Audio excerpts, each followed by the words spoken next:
दोस्तों नमस्कार। आप देख रहे हैं बिहार के मुख्य समाचार। जुड़े रहिए दिन भर की ताजा और बड़ी खबरों के साथ। विकास, रोजगार, योजना, पेंशन, साथ ही साथ कृषि, मौसम, राजनीति, सभी खबरें एक एक करके विस्तार से। बने रहिए वीडियो में शुरू से अंत तक। आइए देखते हैं बिहार की ताजा समाचार। मधुबनी प्रधानमंत्री आवास योजना शहरी 2.0 के तहत दूसरी किस्त की प्रतीक्षा कर रहे लाभुकों को जल्द राहत मिलने वाली है। नगर निगम क्षेत्र के दूसरे फेज के लाभुकों के लिए दूसरी किस्त के भुगतान हेतु 3,71,00,000 रुपए का आवंटन कार्यालय को प्राप्त हुआ है। अब राशि वितरण की प्रक्रिया शुरू करने की तैयारी तेज कर दी गई है। गौरतलब है कि योजना के चयनित लाभुकों को करीब 2 वर्ष पूर्व प्रथम किस्त की राशि दी गई थी। इसके बाद लाभुकों ने अपने आवास का निर्माण कार्य शुरू किया, लेकिन दूसरी एवं तीसरी किस्त का भुगतान नहीं होने से सैकड़ों लाभुकों का आवास अधूरे रह गया। जहानाबाद बढ़ती आबादी के दबाव को कम करने और सुनियोजित विकास को गति देने के लिए जहानाबाद नगर परिषद के विस्तार की तैयारी तेज हो गई है। इसके तहत सदर के 2 और काको प्रखंड के एक ग्राम पंचायत को सैटेलाइट टाउनशिप के रूप में विकसित किया जाएगा। इससे न केवल शहर का दायरा बढ़ेगा, बल्कि ग्रामीण इलाकों में भी आधुनिक शहरी सुविधाएं उपलब्ध कराई जा सकेंगी। आरा टीबी के खिलाफ चल रही देश की लड़ाई में अब आर्टिफिशियल इंटेलिजेंस एआई भी अहम भूमिका निभाने जा रहा है। टीबी मरीजों को सही समय पर सही जानकारी और निरंतर मार्गदर्शन उपलब्ध कराने के लिए टीबी मुक्त भारत मोबाइल ऐप में एआई आधारित चैटबॉट खुशी को शामिल किया गया है। ये डिजिटल सहायक मरीजों के सवालों का जवाब देने के साथ साथ इलाज के दौरान उनका हौसला भी बढ़ाएगी। इमामगंज गयाजी जिले के इमामगंज प्रखंड के झिकटिया पंचायत के झिकटिया गांव में मुहर्रम के अवसर पर इस वर्ष हेलीकॉप्टर की तर्ज पर बनाया गया ताजिया लोगों के आकर्षण का केंद्र बना हुआ। अपनी अनूठी बनावट, रंग बिरंगी सजावट और शानदार कारीगरी के कारण इसे देखने के लिए इमामगंज के साथ साथ डुमरिया, बांके बाजार और बुढ़वा क्षेत्र के दर्जनों गांवों से बड़ी संख्या में लोग पहुंच रहे हैं। इस ताजिया की सबसे खास बात यह है कि इसे झिकटिया गांव के हिंदू बढ़ई प्रदीप शर्मा ने तैयार किया है। प्रदीप शर्मा पिछले करीब 10 वर्षों से लगातार ताजिया बना रहे हैं। हर साल वे अपने हुनर और रचनात्मक सोच से नया एवं आकर्षक डिजाइन तैयार करते हैं। इस वर्ष उन्होंने अपनी कला का उत्कृष्ट प्रदर्शन करते हुए ताजिया को हेलीकॉप्टर का रूप दिया है। मुहर्रम महीने की 10वीं तारीख यानी यौम आशूरा के दिन करबला की जंग में सच्चाई और इंसानियत की रक्षा करने के लिए शहीद हजरत इमाम हुसैन समेत 72 लोगों की शहादत शुक्रवार को याद की गई। आलमगंज के पठान टोली से शिया समुदाय द्वारा सुबह में मातमी जुलूस निकाला गया। नौहा और मरसिया पढ़ते हुए अशोक राजपथ के रास्ते हजरत इमाम हुसैन के चाहने वाले पत्थर की मस्जिद स्थित इमामबाड़ा तक गए। फतेहपुर प्रखंड में मुहर्रम का पर्व केवल धार्मिक आयोजन नहीं, बल्कि गंगा जमुनी तहजीब और सामाजिक समरसता की मिसाल बन चुका है। यहाँ के करीब 60 गांवों में हिंदू परिवार कई पीढ़ियों से पूरी श्रद्धा और परंपरा के साथ मुहर्रम मनाते आ रहे हैं। खास बात यह है कि इनमें कई ऐसे गांव भी शामिल हैं जहां एक भी मुस्लिम परिवार नहीं रहते हैं।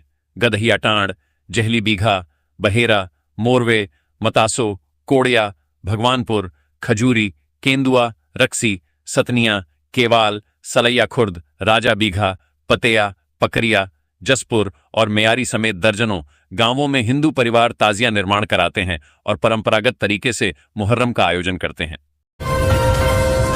सीतामढ़ी जिले में शिक्षा व्यवस्था को दुरुस्त करने के लिए प्रशासन ने दोहरी कार्रवाई की तैयारी कर ली है। एक और वर्षों से बिना वैध निबंधन और सुरक्षा मानकों की अनदेखी कर संचालित हो रहे कोचिंग संस्थानों पर शिकंजा कसा जाएगा। वहीं दूसरी ओर निजी कोचिंग और ट्यूशन से जुड़े सरकारी शिक्षकों पर भी सख्त कार्रवाई होगी। जिला शिक्षा विभाग ने स्पष्ट कर दिया है कि नियमों का उल्लंघन करने वाले किसी भी कोचिंग संस्थान अथवा सरकारी शिक्षक को अब बख्शा नहीं जाएगा। वर्ष 2017 में निबंधन के लिए आवेदन और शुल्क जमा करने वाले 191 कोचिंग संस्थानों की फाइलें 7 वर्ष बाद फिर खुल गई हैं। अब सभी संस्थानों का दोबारा भौतिक सत्यापन कर उनकी वर्तमान स्थिति का आकलन किया जाएगा। मानक पूरे नहीं करने वाले संस्थानों के खिलाफ बंदी, पंजीकरण रद्द करने सहित नियमानुसार कार्रवाई की जाएगी। नवहट्टा सहरसा बिहार के विभिन्न जिलों में जमीन के कैडस्ट्रल सर्वे के दौरान तैयार खतियान सरकार के पास नहीं होने के कारण राजस्व एवं भूमि सुधार विभाग ने आम सूचना जारी कर रैयतों से अपील की है कि अगर उनके पास ये है तो उसे उपलब्ध कराएं। खतियान को अंचल कार्यालयों और जिला अभिलेखागार में संरक्षित किया जाएगा। बिहार में ब्रिटिश काल में जमीन का सर्वे किया गया था। इसे कैडस्ट्रल सर्वे का नाम दिया गया था। इसके आधार पर खतियान तैयार किया गया। इसके बाद रिविजनल सर्वे किया गया, इससे नया खतियान बना। अब भी जमीन के पुराने विवाद पर दोनों खतियान का मिलान किया जाता है। इसके आधार पर भी मालिकाना हक मिलता है। सीओ मोनी बहन ने बताया कि सरकार ने सभी खतियान को डिजिटाइज्ड कर दिया है। इस क्रम में राज्य के 9,334 मौजे का कैडेस्ट्रल सर्वे उपलब्ध नहीं होने की बात सामने आई। भागलपुर। कभी घरेलू जिम्मेदारियों तक सीमित रहने वाली गोराडीह प्रखंड के बिशनपुर जिच्छो पंचायत की सविता कुमारी आज महिला सशक्तिकरण और आत्मनिर्भरता की मिसाल बन गई हैं। जीविका स्वयं सहायता समूह से जुड़कर उन्होंने न केवल अपनी आर्थिक स्थिति मजबूत की, बल्कि गांव की अन्य महिलाओं के लिए भी प्रेरणा का स्रोत बनकर उभरी हैं। सामान्य ग्रामीण परिवार से आने वाली सविता का जीवन पहले संघर्षों से भरा था। परिवार की आय मुख्य रूप से उनके पति अंबुज सिंह की कमाई पर निर्भर थी। सीमित संसाधनों के कारण घर की जरूरतों को पूरा करना मुश्किल हो जाता था। ऐसे में सविता ने कुछ अलग करने की ठानी और रेशमा जीविका स्वयं सहायता समूह से जुड़कर अपने जीवन में बदलाव की नई शुरुआत की। भागलपुर वासियों के लिए राहत भरी खबर है। अब जिले में मानसूनी गतिविधियां जोर पकड़ने वाली हैं, जिससे लोगों को पिछले कई दिनों से परेशान कर रही उमस भरी गर्मी से राहत मिलेगी। वहीं अच्छी बरसात होने के बाद खेती किसानी भी रफ्तार मिलेगी। मौसम विभाग के अनुसार शुक्रवार देर से मौसम के मिजाज में बदलाव के संकेत मिल रहे हैं। भारत मौसम विज्ञान विभाग IMD भागलपुर केंद्र के विज्ञानी अनुपम नाहर के अनुसार शुक्रवार देर रात से जिले में मानसूनी गतिविधियां सक्रिय हो सकती हैं, जिससे झमाझम बारिश के आसार बन रहे हैं। मौसम विभाग का अनुमान है कि आने वाले दिनों में जिले में मूसलाधार बारिश होगी। पटना। राज्य के 22,000 गांवों में डेयरी को ऑपरेटिव सोसाइटी का गठन हो गया है। ऐसे गांवों में रोजगार के अवसर पैदा करने के लिए डेयरी व्यवसाय को बढ़ावा देने पर सरकार कार्य कर रही है। इसको गति देने के लिए सहकारिता विभाग इन गांवों में कामफेड के सहयोग से दूध संग्रह का कार्य जल्द शुरू कराने की तैयारी में है।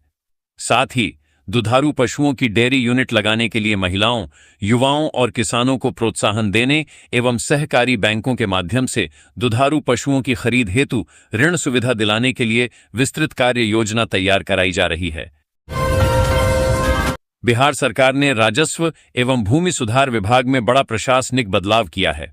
विभाग ने राज्य भर के 90 अंचल अधिकारियों, प्रभारी अंचल अधिकारियों और राजस्व अधिकारियों का तबादला कर दिया है। नई पोस्टिंग की अधिसूचना गुरुवार को जारी की गई। आदेश तत्काल प्रभाव से लागू हो गया है।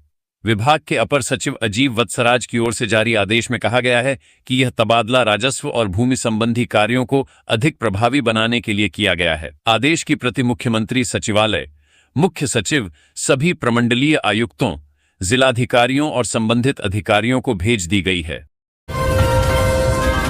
सिवान। बिहार के सरकारी विद्यालयों में कार्यरत रसोइयों के लिए शिक्षा विभाग ने नया निर्देश जारी किया है। विभाग ने सभी रसोइयों की पे ID बनाने की प्रक्रिया शुरू करने का फैसला लिया है। इसके लिए स्कूलों को सभी आवश्यक दस्तावेज एकत्र करने का निर्देश दिया गया है। ये दस्तावेज जमा करना होगा। अनिवार्य पे ID बनाने के लिए प्रत्येक रसोइया को अपना आधार कार्ड, पैन कार्ड और बैंक पासबुक की छाया प्रति संबंधित विद्यालय में जमा करनी होगी। विद्यालय प्रधानों को इन दस्तावेजों का सत्यापन कर उन्हें स्कूल के अभिलेख में सुरक्षित रखने का निर्देश दिया गया है। भागलपुर। सैंडिस कंपाउंड मैदान में पहली बार आयोजित सिल्क सिटी ग्लोबल एक्सपो एवं स्टार्टअप बिजनेस कनेक्ट का गुरुवार को शुभारंभ हुआ। 7 जुलाई तक चलने वाले इस एक्सपो में देश के विभिन्न राज्यों के साथ साथ कई देशों के उद्यमी, आर्टिजन और कंपनियां अपने उत्पादों का प्रदर्शन कर रही। आयोजन का उद्देश्य अंग क्षेत्र में उद्यमिता, व्यापार, उद्योग और स्टार्टअप संस्कृति को बढ़ावा देना तथा नए रोजगार के अवसर सृजित करना है। एक्सपो का उद्घाटन MLC विजय कुमार, विधायक रोहित पांडेय, लखनलाल पाठक, भाजपा जिलाध्यक्ष संतोष कुमार एवं दीपक शर्मा ने संयुक्त रूप से दीप प्रज्वलित कर किया। पटना। बिहार टीचर्स। शिक्षा विभाग ने शिक्षकों के स्थानांतरण की जो नई नियमावली तैयार की है, उसमें 40 से अधिक उम्र की महिला शिक्षिकाओं का विशेष ध्यान रखा गया है। इस बात का जिक्र किया गया है कि अगर किसी अविवाहित महिला शिक्षक की उम्र 40 वर्ष से अधिक है तो स्थानांतरण में उनकी पसंद को वरीयता दी जाएगी। अगर कोई महिला शिक्षक विधिक रूप से अलग रह रही तो उन्हें भी स्थानांतरण में वरीयता मिलेगी। नियमावली में यह भी स्पष्ट किया गया है कि जिन विद्यालयों में स्वीकृत शिक्षक की संख्या 4 से कम है, वहां वरीयता श्रेणी के शिक्षकों के पदस्थापन पर विचार नहीं किया जाएगा। बिहार सरकार ने राज्य की काराओं में कक्षपाल नियुक्ति प्रक्रिया में पूर्व अग्निवीरों को आरक्षण का लाभ देने का महत्वपूर्ण निर्णय लिया है। इसके लिए बकायदा बिहार कक्षपाल संवर्ग संशोधन नियमावली 2026 स्वीकृत की गई है। सरकार के फैसले के अनुसार कक्षपाल भर्ती में भूतपूर्व सैनिकों के लिए पहले से लागू 25% आरक्षण को 2 बराबर भागों में बांटा जाएगा। जानकारी के अनुसार अभी कक्षपाल भर्ती में भूतपूर्व सैनिकों को 25% आरक्षण दिया जा रहा है। इसी आरक्षण को 2 बराबर भाग में बांटा जाएगा। इसके तहत 12.5% पद भूतपूर्व सैनिकों के लिए आरक्षित रहेंगे, जबकि शेष 12.5% पद बिहार राज्य के पूर्व अग्निवीरों के लिए सुरक्षित किए जाएंगे। मुजफ्फरपुर पटना। राज्य में भूमि रिकॉर्ड के डिजिटलीकरण के बीच एक बड़ी समस्या सामने आई है। राजस्व एवं भूमि सुधार विभाग के रिकॉर्ड से 9,000 से अधिक मौजों के खतियान गायब पाए गए हैं। इस संकट को देखते हुए विभाग ने संबंधित रैयतों से अपील की है कि यदि उनके पास अपने मौजे के पुराने खतियान की प्रति उपलब्ध है तो वे उसे अंचल कार्यालय में जमा कराएं ताकि रिकॉर्ड को फिर से व्यवस्थित किया जा सके। मुजफ्फरपुर जिले की स्थिति भी चिंताजनक है, जहां 37 मौजों के कैडस्ट्रल खतियान गायब हैं। विभाग ने इस दिशा में त्वरित कार्रवाई के निर्देश दिए हैं ताकि रैयतों को भविष्य में भूमि संबंधी कार्यों में कठिनाई न हो। बिलौटी शाहपुर। लोजपा रामविलास के संसदीय बोर्ड के अध्यक्ष एवं पूर्व एमएलसी हुलास पांडे ने शुक्रवार को बिलौटी गांव पहुंचकर पुलिस एनकाउंटर में मारे गए भरत भूषण तिवारी के परिजनों से मुलाकात की। उन्होंने परिजनों को ढांढस बंधाते हुए न्याय दिलाने का भरोसा दिया। मुलाकात के बाद हुलास पांडे ने कहा कि जांच रिपोर्ट आने दीजिए। रिपोर्ट के आधार पर इस प्रकरण में जो भी दोषी पाए जाएंगे उनके खिलाफ स्पीड ट्रायल चलाकर जल्द से जल्द कार्रवाई कराई जाएगी। पटना के 10 सर्कुलर रोड स्थित पूर्व मुख्यमंत्री राबड़ी देवी के सरकारी आवास को खाली करने की प्रक्रिया तेज हो गई है। सरकार की ओर से 29 जून तक बंगला खाली करने का अंतिम अल्टीमेटम दिया गया है। इसी बीच आवास से सीसीटीवी कैमरे हटाए जाने और सामान की पैकिंग शुरू होने से शिफ्टिंग की तैयारियां तेज होती दिख रही हैं। शुक्रवार को आवास के भीतर और बाहर लगे सीसीटीवी कैमरों को खोल दिया गया। वहीं ऑटो से कार्टन मंगाकर सामान पैक करने की तैयारी भी शुरू कर दी गई। इससे साफ संकेत मिल रहे हैं कि लंबे समय से चल रही आवास खाली करने की प्रक्रिया अब अंतिम चरण में पहुंच चुकी है। मुजफ्फरपुर। नगर निगम के आधे से अधिक स्टॉल किराएदार अवैध हैं। उनके पास स्टॉल आवंटन से संबंधित कोई कागजात नहीं है। नगर निगम के बार बार मांगे जाने के बाद भी 836 में 350 किराएदारों ने आवंटन से संबंधित को भी वैध कागजात जमा नहीं कर सके हैं। बताया जा रहा है कि नगर निगम से स्टॉल आवंटित करा मूल आवंटियों ने या तो निगम के स्टॉल को किराए पर लगा दिया है या बेच दिया है। नगर निगम अब ऐसे किराएदारों के खिलाफ कार्रवाई की तैयारी कर रहा है। बक्सर। जिला नियोजनालय द्वारा 30 जून को एक दिवसीय रोजगार शिविर का आयोजन किया जाएगा। यह आयोजन आईटीआई फील्ड स्थित जिला नियोजनालय परिसर में पूर्वाह्न 11 बजे से अपराह्न 4 बजे तक आयोजित होगा। शिविर में कुल 100 पदों पर भर्ती की जाएगी। इनमें प्रोडक्शन हेल्पर के 50 पद तथा पैकिंग हेल्पर के 50 पद शामिल हैं। चयनित अभ्यर्थियों को 16,000 से 18,000 रुपये प्रतिमाह इन हैंड वेतन दिया जाएगा। साथ ही ओवरटाइम कार्य के लिए अतिरिक्त भुगतान का प्रावधान रहेगा। प्रभारी जिला नियोजन पदाधिकारी प्रणव प्रतीक ने बताया कि नियुक्त कर्मियों को निःशुल्क भोजन, साप्ताहिक अवकाश तथा ईएसआईसी, पीएफ, ग्रेच्युटी एवं बोनस जैसी सुविधाएं भी प्रदान की जाएंगी। इन पदों के लिए अभ्यर्थियों की आयु सीमा 18 से 42 वर्ष निर्धारित की गई है। राज्य सरकार ने उच्च शिक्षा की गुणवत्ता और विस्तार के लिए बड़े फैसलों की घोषणा की है। मुख्यमंत्री शोध छात्रवृत्ति योजना सहित कुल 3 नई शोध योजनाएं शुरू की जाएंगी जो अनुसंधान को प्रोत्साहित करेंगी। वहीं शैक्षणिक आधारभूत संरचना को मजबूत करने के लिए 211 नए डिग्री कॉलेजों में सहायक प्राध्यापकों की नियमित नियुक्ति की प्रक्रिया जल्द शुरू होगी। इसके अतिरिक्त छात्रों के लिए उच्च शिक्षा के अवसर बढ़ाते हुए 43 स्नातकोत्तर पीजी पाठ्यक्रमों को जुलाई तक अनिवार्य मंजूरी दे दी जाएगी। इन निर्णयों से न केवल शिक्षकों की कमी दूर होगी, बल्कि शोध संस्कृति को बढ़ावा मिलने से शिक्षा के स्तर में व्यापक सुधार आएगा। पटना में खास महाल की जमीन पर वर्षों से चले आ रहे विवाद को खत्म करने की दिशा में राज्य सरकार ने बड़ा फैसला लिया है। अब जिन लोगों ने लीज धारकों से स्टैंप पेपर पर खास महाल की जमीन खरीदी है और वर्तमान में जिनका उस पर वास्तविक दखल कब्जा है, उन्हें सरकार फ्री होल्ड के जरिए मालिकाना हक देने की तैयारी कर रही है। इसके लिए जल्द ही आवेदन मांगे जाएंगे। पटना जिले में करीब 75 से 100 वर्ष पहले 632 लोगों को कुल 136.18 एकड़ खास महाल जमीन लीज पर दी गई थी। इनमें 500 लोगों के पास स्थायी जबकि 132 लोगों के पास अस्थायी लीज थी। नियमानुसार ये जमीन हस्तांतरणीय नहीं थी, लेकिन समय के साथ बड़ी संख्या में लीज धारकों ने एग्रीमेंट और स्टैंप ड्यूटी के जरिए इसकी खरीद बिक्री कर दी। इसे लीज की शर्तों का उल्लंघन मानते हुए जिला प्रशासन कार्रवाई करता रहा, जिससे सैकड़ों मामले अदालतों तक पहुंच गए। बिहार सरकार के कारा एवं सुधार सेवाएं निदेशालय ने गया सेंट्रल जेल के उपाधीक्षक सुदर्शन प्रसाद सिंह के खिलाफ बड़ी प्रशासनिक कार्रवाई करते हुए उन्हें तत्काल प्रभाव से निलंबित कर दिया है। उन पर कैदियों से कथित सांठगांठ, जेल प्रशासन में लापरवाही और कर्तव्यों के निर्वहन में गंभीर अनियमितताओं के आरोप लगे हैं। कारा एवं सुधार सेवाएं निदेशालय द्वारा जारी आदेश के अनुसार प्रथम दृष्टया आरोपों को गंभीर मानते हुए सुदर्शन प्रसाद सिंह को निलंबित किया गया है। विभाग का मानना है कि शासन में इस तरह की लापरवाही और कैदियों से कथित मिलीभगत अनुशासनहीनता की श्रेणी में आती है, इसलिए उनके विरुद्ध यह कार्रवाई की गई है। बिहार के उप मुख्यमंत्री विजेंद्र यादव ने भोजपुर के चर्चित भरत तिवारी एनकाउंटर मामले पर कहा कि इसकी न्यायिक जांच चल रही है और रिपोर्ट आने तक किसी को भी इस पर टिप्पणी करने की आवश्यकता नहीं है। उन्होंने कहा कि सरकार अपना दायित्व निभा रही है और जांच आयोग की रिपोर्ट के बाद ही पूरे मामले की सच्चाई सामने आएगी। परिजनों द्वारा कार्रवाई में देरी का आरोप लगाते हुए आंदोलन की चेतावनी दिए जाने पर उप मुख्यमंत्री ने कहा कि न्यायिक जांच टीम अपना काम शुरू कर चुकी है और सरकार निष्पक्ष जांच सुनिश्चित कर रही है। पंजाब विधानसभा चुनाव में जेडीयू के चुनाव लड़ने के सवाल पर उन्होंने कहा कि यह फैसला वहां के प्रदेश नेतृत्व का है। हालांकि उन्होंने कहा कि मुख्यमंत्री नीतीश कुमार के विचारों और नीतियों को पूरे देश में आगे बढ़ाने का प्रयास किया जा रहा है। राम मंदिर में चढ़ावे की कथित चोरी और वित्तीय अनियमितताओं के मामले के बीच श्री राम जन्मभूमि तीर्थ क्षेत्र ट्रस्ट में बड़ा घटनाक्रम सामने आया है। ट्रस्ट के महासचिव चंपत राय और ट्रस्टी डॉ अनिल मिश्रा ने अपने पदों से इस्तीफा दे दिया है। दोनों ने अपना इस्तीफा ट्रस्ट के अध्यक्ष महंत नृत्य गोपाल दास को सौंप दिया है।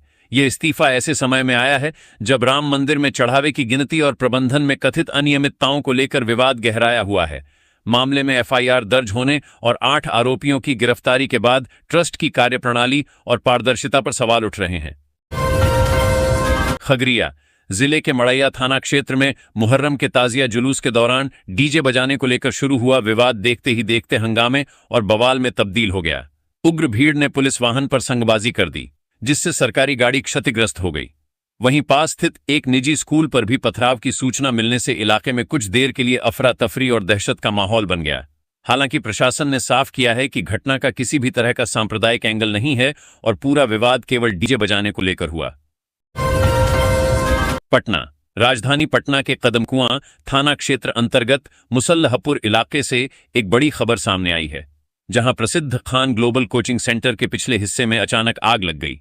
जानकारी के अनुसार कोचिंग के पिछले भाग में स्थित एक पावर सर्किट में अचानक शॉर्ट सर्किट हुआ, जिसके बाद तेज चिंगारियां निकलने लगीं और देखते ही देखते आग भड़क उठी। घने कोचिंग हब वाले इस इलाके में आग लगने की खबर से थोड़ी देर के लिए अफरा तफरी का माहौल कायम हो गया।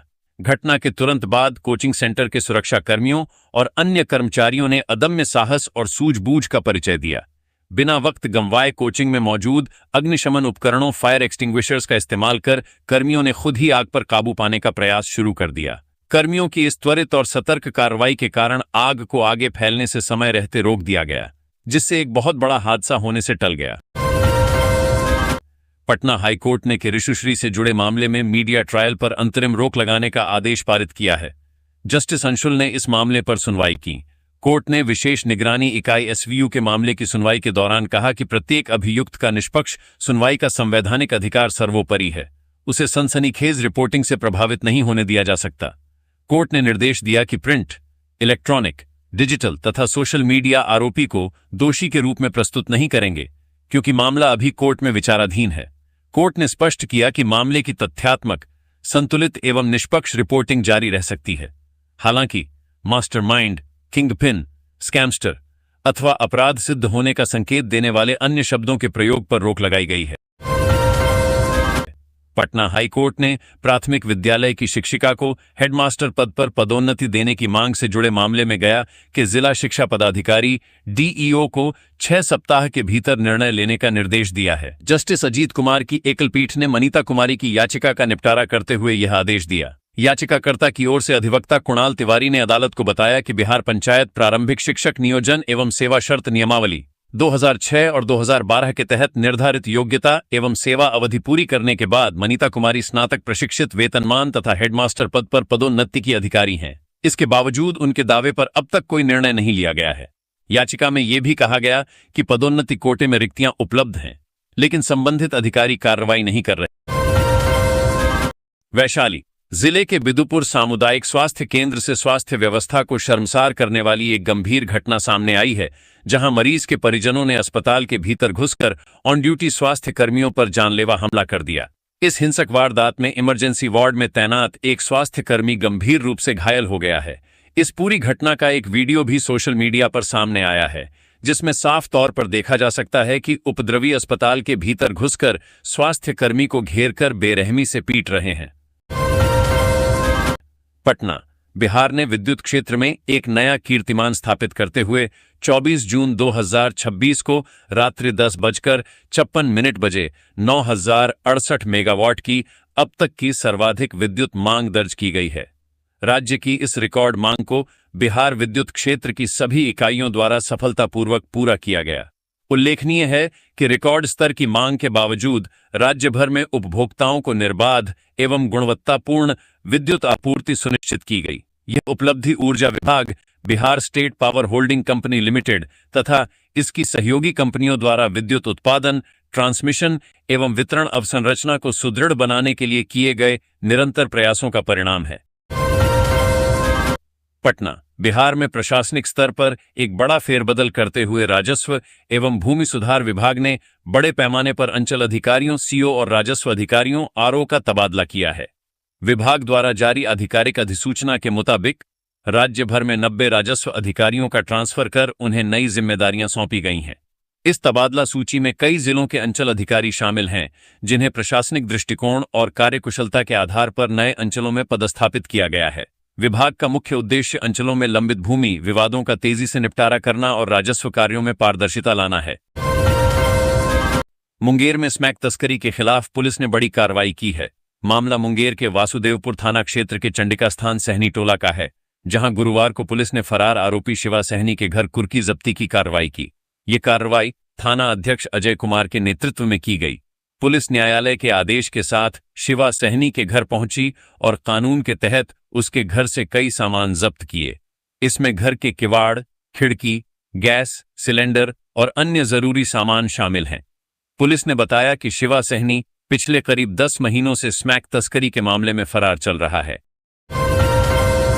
पटना, विधान परिषद में नेता प्रतिपक्ष राबड़ी देवी को 10 सर्कुलर रोड का बंगला छोड़कर नए बंगले 39 हार्डिंग रोड में जाने के लिए चौथी बार नोटिस मिल चुका है। राबड़ी ने पहले आनाकानी की, लेकिन अब मन बना चुकी हैं। हालांकि इसके लिए उन्होंने नए बंगले में लालू की सुविधानुसार कुछ व्यवस्थाएं किए जाने का आग्रह किया था, जिस पर द्रुत गति से काम चल रहा है। इस बंगले में इससे पहले भाजपा कोटे के मंत्री रह चुके हैं, लिहाजा गेट और दीवार आदि भगवा रंग में थे, जिन पर अब हरा रंग चढ़ाया जा रहा है। बिहार की राजनीति में यह राजद का प्रतीक रंग है। पटना, राजधानी पटना में piped natural gas PNG network का तेजी से विस्तार करने के बाद अब बिहटा को अगला प्रमुख गैस हब बनाने की तैयारी शुरू हो गई है। राज्य सरकार और केंद्र सरकार दोनों ही प्राकृतिक गैस आधारित ऊर्जा को बढ़ावा देने पर जोर दे रही हैं। इसी क्रम में बिहटा में घरेलू रसोई गैस पीएनजी, वाहन ईंधन सीएनजी और औद्योगिक गैस आपूर्ति के लिए व्यापक नेटवर्क विकसित करने की योजना पर काम तेज हो गया है। योजना पूरी होने पर करीब 50,000 परिवारों के साथ 7 औद्योगिक इकाइयों और व्यावसायिक प्रतिष्ठानों को भी इसका लाभ मिलेगा। बिहार के मुंगेर जिले के तारापुर में ईशा फाउंडेशन को एक बड़ी सौगात मिली है। राज्य सरकार ने फाउंडेशन को 15 एकड़ भूमि मात्र ₹1 के टोकन मूल्य पर लीज पर उपलब्ध कराई है। इस जमीन पर ईशा फाउंडेशन द्वारा एक अत्याधुनिक धार्मिक, सांस्कृतिक और पर्यटन केंद्र विकसित किया जाएगा। इस परियोजना का मुख्य उद्देश्य क्षेत्र में आध्यात्मिक पर्यटन को बढ़ावा देना और स्थानीय संस्कृति का संरक्षण करना है। इस केंद्र के निर्माण से मुंगेर में रोजगार के नए अवसर पैदा होने के साथ ही क्षेत्र को वैश्विक स्तर पर एक नई पहचान मिलने की प्रबल संभावना है। स्थानीय प्रशासन ने परियोजना को हर संभव सहयोग देने का आश्वासन दिया है। ग्रामीण क्षेत्रों में आपदा से प्रभावित परिवारों को बड़ी राहत देते हुए सरकार ने ग्रामीण रोजगार गारंटी योजना की घोषणा की है। इस विशेष पहल का मुख्य उद्देश्य आपदा काल में आजीविका के संकट से जूझ रहे लोगों को तत्काल रोजगार उपलब्ध कराना है। योजना के तहत 1 जुलाई से सभी पंजीकृत जॉब कार्ड धारकों को उनके स्थानीय क्षेत्रों में ही आपदा प्रबंधन एवं पुनर्निर्माण कार्यों में काम दिया जाएगा। इस पूरी प्रक्रिया में पारदर्शिता बनाए रखने के लिए ग्रामीण रोजगार गारंटी परिषद को नोडल एजेंसी बनाया गया है, जो कार्य की गुणवत्ता और समयबद्ध भुगतान की कड़ी निगरानी करेगी। ये योजना ग्रामीणों को आपदा के कठिन दौर में आर्थिक संबल प्रदान करेगी। सरकार ने ग्रीनफील्ड टाउनशिप परियोजनाओं के लिए जमीन अधिग्रहण प्रक्रिया को सरल और तेज बनाने हेतु नई मानक संचालन प्रक्रिया एसओपी जारी की है। इस नई नीति के तहत जमीन बेचने वाले भू मालिकों को स्टैंप शुल्क और निबंधन रजिस्ट्री शुल्क से पूरी तरह छूट दी जाएगी, जिससे उन्हें आर्थिक लाभ होगा। प्रशासन ने समयबद्ध कार्य प्रणाली पर जोर देते हुए प्रस्ताव की जांच, मुआवजा भुगतान और रजिस्ट्री की संपूर्ण प्रक्रिया को मात्र 7 दिनों में पूरा करने का लक्ष्य निर्धारित किया है। इस पारदर्शी और त्वरित प्रक्रिया से परियोजनाओं में तेजी आएगी और किसानों को उनकी जमीन का उचित मूल्य समय पर मिल सकेगा। पटना, बिहार पुलिस अवर सेवा आयोग ने बिहार गृह रक्षा वाहिनी सेवा संवर्ग के तहत गुल्म समादेशक कंपनी कमांडर के 65 पदों पर भर्ती का नोटिफिकेशन जारी किया है। इच्छुक अभ्यर्थी 30 जून 2026 से ऑनलाइन आवेदन कर सकेंगे। आवेदन करने की अंतिम तिथि 30 जुलाई 2026 निर्धारित की गई है। इस भर्ती में अभ्यर्थियों का चयन प्रारंभिक लिखित परीक्षा, मुख्य लिखित परीक्षा तथा शारीरिक योग्यता एवं दक्षता परीक्षा के आधार पर किया जाएगा। आयोग ने स्पष्ट किया है कि सभी चरणों में सफल होने वाले अभ्यर्थियों को ही अंतिम चयन सूची में शामिल किया जाएगा। कुल 65 रिक्तियों में सामान्य वर्ग के लिए 26, अनुसूचित जाति के लिए 10, अनुसूचित जनजाति के लिए 1, अत्यंत पिछड़ा वर्ग के लिए 12, पिछड़ा वर्ग के लिए 7, आर्थिक रूप से कमजोर वर्ग AWS के लिए 7 तथा पिछड़ा वर्ग की महिलाओं के लिए 2 पद आरक्षित किए गए हैं। इस भर्ती में पुरुष, महिला और थर्ड जेंडर अभ्यर्थी आवेदन कर सकते हैं। पटना मेडिकल कॉलेज PMC के प्रिंसिपल को हटाए जाने के फैसले के बाद बिहार के स्वास्थ्य मंत्री निशांत कुमार की कार्यशैली चर्चा में है। इस बीच जदयू के राष्ट्रीय कार्यकारी अध्यक्ष संजय कुमार झा ने उनकी खुलकर सराहना की है। कहा कि निशांत कुमार बोलने से ज्यादा काम करने में विश्वास रखते हैं। वे स्वास्थ्य व्यवस्था में बड़े बदलाव की दिशा में काम कर रहे हैं। शुक्रवार को मीडिया से बातचीत के दौरान संजय झा ने कहा कि स्वास्थ्य मंत्री निशांत कुमार की कार्यशैली पूर्व मुख्यमंत्री नीतीश कुमार की सोच से मेल खाती है। पटना, कोयला गैसीकरण से संबंधित परियोजनाओं के माध्यम से बिहार में 8,000 से 1,2,0,0,0 करोड़ के निवेश की संभावना है। ये आकलन केंद्र सरकार का है। पिछले दिनों मुख्यमंत्री सम्राट चौधरी से मिलकर केंद्रीय कोयला व खान राज्य मंत्री सतीश चंद्र दुबे इस संदर्भ में विचार विमर्श भी कर चुके हैं। आकलन है कि इस परियोजना के क्रियान्वयन से बिहार में 2,500 लोगों को प्रत्यक्ष अप्रत्यक्ष रूप से रोजगार मिलेगा। देश में कोयले का प्रचुर भंडार है, लेकिन कच्चा तेल, LPG, प्राकृतिक गैस, मेथनॉल आदि के लिए आयात पर अत्यधिक निर्भरता है। वित्त वर्ष 2025 में मेथनॉल, अमोनिया, अमोनियम नाइट्रेट और अन्य प्रतिस्थापन योग्य उत्पादों के लिए भारत का आयात बिल 2.77 लाख करोड़ रुपये रहा था। पटना, प्रदेश के मौसम का तेवर बदला हुआ है। पूर्वा हवा के बहाव में कमी एवं सूर्य की तपिश के साथ पटना सहित कई जिलों में मौसम काफी गर्म है। वहीं उत्तर बिहार में बंगाल की खाड़ी से आने वाली नमी युक्त पूर्वा के कारण आंधी पानी के कारण मौसम अनुकूल बना हुआ है। मौसम विज्ञान केंद्र पटना के अनुसार उत्तर बिहार से पूर्वी भाग की ओर ट्रफ रेखा बनी हुई है। 27 जून के बाद से मौसम करवट लेगा। इस दौरान राजधानी सहित दक्षिण भागों में वर्षा की प्रबल संभावना बनी हुई है।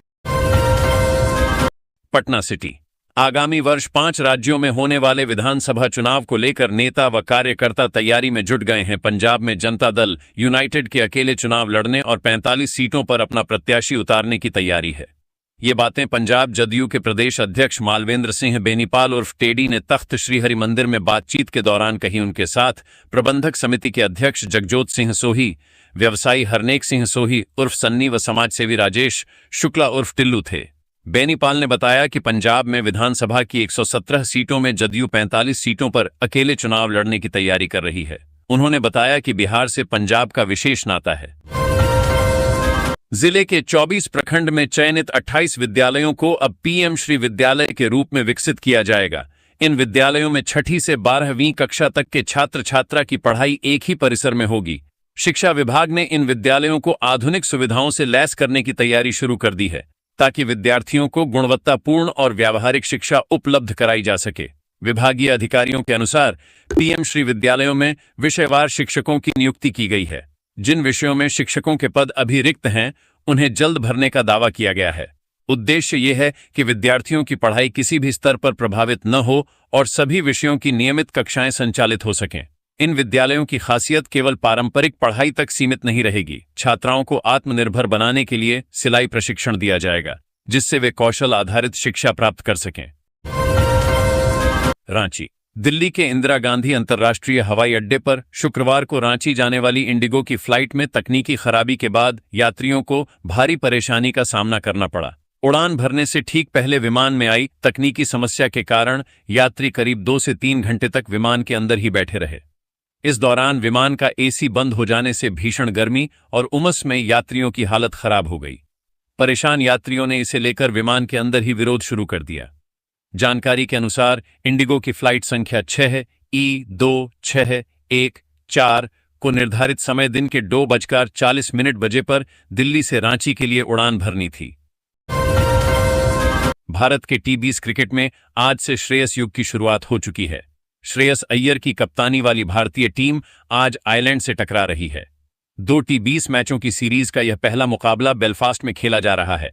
इस मैच में सभी की निगाहें वैभव सूर्यवंशी पर टिकी थीं। हालांकि वैभव को डेब्यू का मौका नहीं मिला। भारतीय कप्तान श्रेयस अय्यर ने टॉस जीतकर गेंदबाजी करने का फैसला लिया है। पहले बल्लेबाजी करने उतरी आयरलैंड ने 20 ओवर में 9 विकेट खोकर 182 रन बनाए। कप्तान लॉर्कन टकर ने 50 रन बनाए। वहीं गैरेथ डेलानी ने 49 रन की पारी खेली। जय जवान जय किसान वंदे मातरम।